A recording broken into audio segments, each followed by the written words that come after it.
would say that the main thing is this sense of urgency that we all feel about the current situation.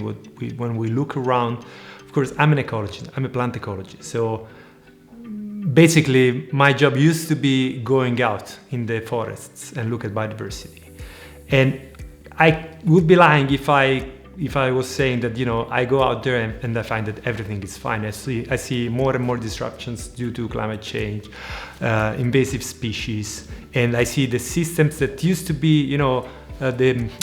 used to support the livelihood of local communities going towards something that might be something like a tipping point. Maybe not the systems I study, which are European beech forest, might not yet be in there, but there are some warning signs already in sight.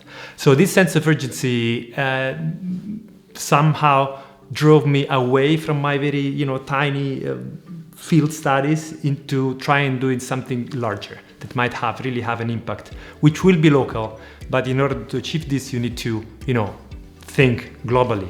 And I think this was the main reason for applying to this prize.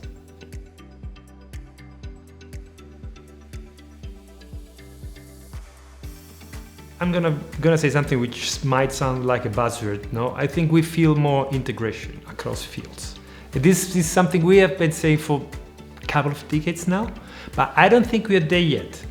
So this is a great place, great context. I'm meeting brilliant scientists from very different realms of knowledge, and I'm very grateful for this opportunity to speak to them.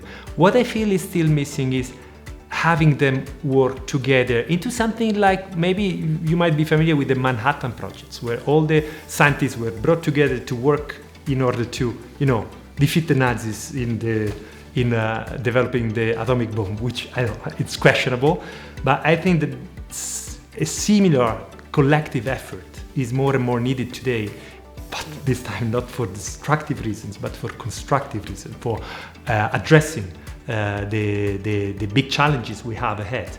So I don't think that the current academic world, which is based on individual competition, small pieces of research published in individual papers, might lead us where we need to go fast enough. I think we need more and more integration, something like the IPCC did, something like IPBES did, but having more as a goal, how to translate all the excellent fragments, pieces of science that are everywhere in the scientific landscape into something that can be applied and can be communicated to policymakers, so that we can collectively integrate solutions into our politics, into our economic system, so just to address them in a systematic way.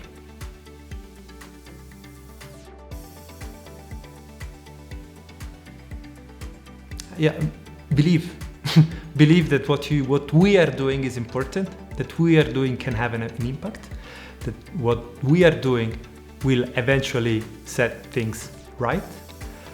Because if we give away hope, there's really nobody else who's gonna fix things. I mean, we're scientists, right? We're not in charge of fixing things, but we are in charge of showing directions to decision makers on how things can be fixed. And sometimes it's easy to just feel, okay, I don't feel my voice being heard. I don't think politicians are, ready for listening. But then if you give up, it's going to be even worse. So just believe we can have an impact.